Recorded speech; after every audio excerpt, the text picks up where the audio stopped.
Hi, I'm Norah Colvin, and I have a story in the new anthology Angels anthology Hot Diggity Dog, Tales from the Backside. And today I'm going to read you my story, Amiga's Wish.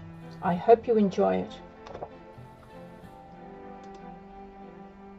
My name is Amiga. Amiga tried to be like the other dogs. Race you to the fence, they'd say, and off they'd go. Amiga would run too, but he could only take tiny steps with his little legs, and by the time he got there, the others were somewhere else, laughing at him. He wished they wouldn't call him Chicken. So what if he hung out with the chickens? The chickens never made fun of him. In fact, they hardly noticed him. To be honest, they rarely noticed anything. They spent the whole day with their eyes on the ground, pecking and scratching, scratching and pecking. Whenever the screechy, squawky cockatoos would descend on the coop, trying to steal the chickens' food, Amiga would run at them and bark. The cockatoos would flap and squawk, but eventually they would fly away.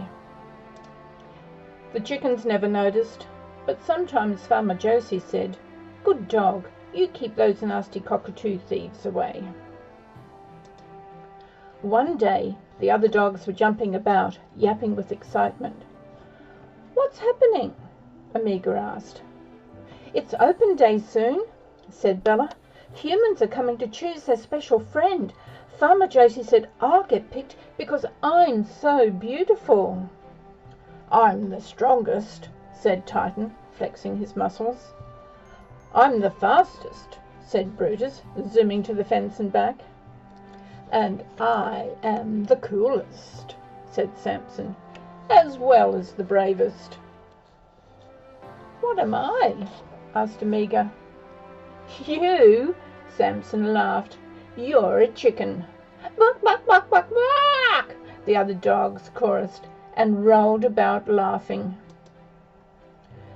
Amiga slunk away to the chicken coop. His ears drooped and his tail hung low. So what if he wasn't as big as the other dogs, and his coat wasn't as sleek? He couldn't help it if little tufts of hair stuck out everywhere. "They look like chicken feathers," the other dogs had said. "You must have been a chicken in a previous life." "Buck, buck, buck, buck, buck!" And they all laughed again. He watched the chickens peck and scratch. "Why aren't I like the other dogs? Could I have been a chicken before I was a dog?" His thoughts drifted into dreams of dog chickens and chicken dogs pecking at sticks and chasing seeds. He was flapping his wings, getting ready to fly, when a gentle voice interrupted his dream. "Amiga! Amiga! Are you awake?" Amiga squeezed one eye open, then the other. Then both eyes popped wide open. This was no chicken. This was no dog. It was a chicken dog. It looked like a dog, but it had wings. Amiga shook his head. "Wake me up. This is a nightmare." "You're not dreaming, Amiga. I'm your fairy dog mother," said the dog chicken thingy with wings. "What's a fairy dog mother chicken? Why have you got chicken wings?" "They're not chicken wings, they're fairy wings. I'm your fairy dog mother. I grant wishes, but you must think very carefully before you decide. You only get one wish, and it can't be undone. I'll return in 3 days to grant your wish." And with a poof, the fairy dog mother was gone. Amiga rubbed his eyes. Was she real, or was she a dream? The chickens were still pecking and scratching as if nothing had happened, but that didn't prove anything. In 3 days, the same day as open day, what should he wish for? If he had a strong name, like Hercules or Thor, then he'd be strong and brave too, and a human would pick him for sure. No one would mistake a Hercules or Thor for a chicken. "He's the last of the litter," Farmer Josie had said, "so we'll call him Amiga."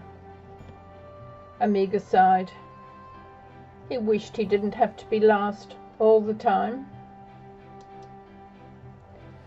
That quiet moonless night, when all the farmyard animals should have been asleep, Amiga was awake, thinking about his wish.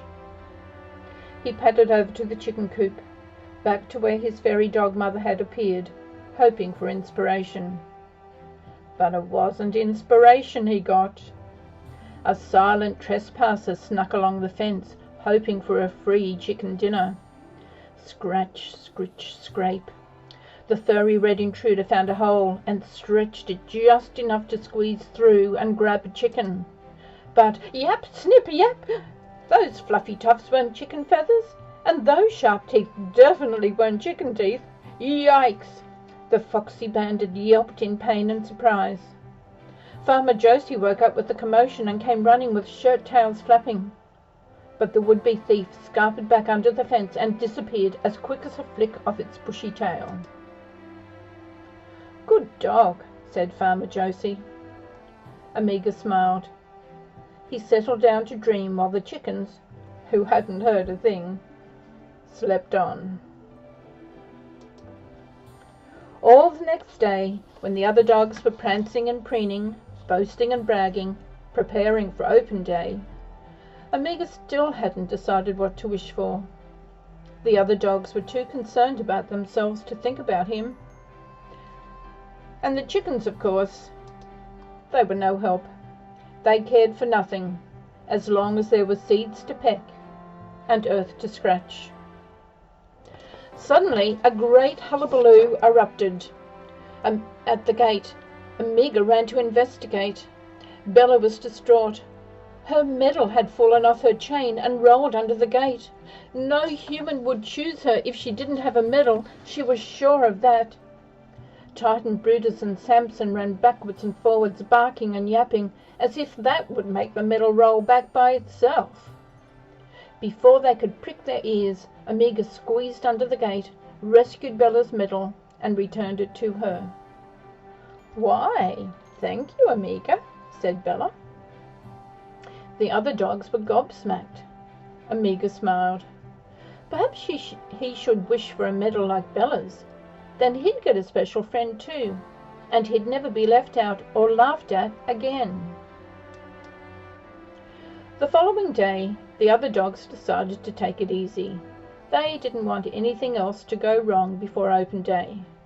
They found a nice spot in the corner where Farmer Josie had been digging. The soft, moist soil was perfect for dogs to rest in. "Nothing could possibly go wrong here," they said as they snuggled in. They weren't impressed when Amiga started barking right beside them. "Get out of here, you crazy chicken," growled Brutus. "Cut it out," said Titan. But Amiga didn't stop. He kept on barking. Bella jumped up to see why he was barking. Then she started barking too. "Get up! Get out! Quick!" they barked. And this time the dogs moved, but not a moment too soon. Clouds of dust billowed into the air as a truckload of compost was dumped onto Farmer Josie's new garden beds, right where the dogs had been lying just a second before. "Thanks, Amiga," said Samson. "You saved us from a dirt bath." "Good dog," said Farmer Josie. "Perhaps he's not a chicken after all," said Bella. Amiga smiled. Then it was open day. Bella was first to leave. "Good luck, Amiga," she called. Her medal sparkled in the sunlight. Soon Samson, Brutus and Titan all left with new families. "Good luck, Amiga," they called. As Amiga watched them go, tears pooled in his eyes and dripped down his nose. He was left out and last again. How could a fairy dog mother change that? What good was just one wish? He dragged himself back to the chicken coop to contemplate and wait. Amiga heard footsteps and voices approaching, but his heart was too heavy, and his eyes too wet to see. "I'm sorry," he heard Farmer Josie say. "All the big dogs have gone." "What about this one, Daddy? He's so cute. Can we get him, please?" Amiga wondered who was so cute. When he opened his eyes, a little human was squatted down, looking right at him. He looked right back with his big sad eyes. "He's too small. We need a big dog who learns quickly and will keep our animals safe." Farmer Josie laughed. "This is Amiga. He may be little, but he's as brave and clever and loyal as any dog twice his size. He's the best animal protector you could ever wish for." When the fairy dog mother arrived, Amiga was gone. "No one needs a fairy dog mother to make your dreams come true," he'd told the chickens before he left. But the chickens took no notice. They just kept their eyes on the ground, pecking and scratching, scratching and pecking. The end. I hope you enjoyed my story, and I want to thank these people for their wonderful artwork that I used. Have a great day. Bye for now.